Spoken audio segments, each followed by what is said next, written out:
ఇది important point.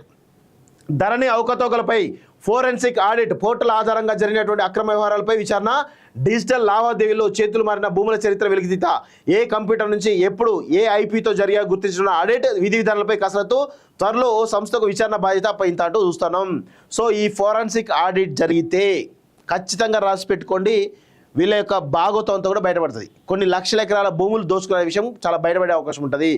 Digital లావాదేవీల రూపంలో ధరణి పోర్టల్లో విలువైనటువంటి భూముల యాజమాన్య హక్కుల మార్పిడిలో జరిగిన అక్రమాలను తేల్చేందుకు ప్రభుత్వం త్వరలో ఫోరెన్సిక్ ఆడిట్ విచారణకు సిద్ధమవుతుంది.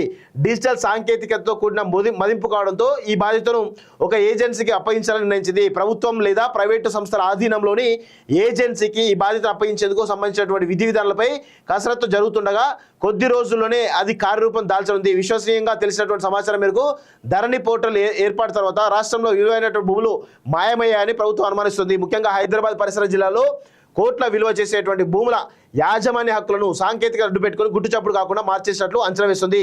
సాఫ్ట్వేర్ను అనుకూలంగా మార్చుకొని రాత్రిపూట రెవెన్యూ కార్యాలయాల వెలుపల కూడా లావాదేవీలు జరిగాయన్న సందేహాలు ఉన్నాయి.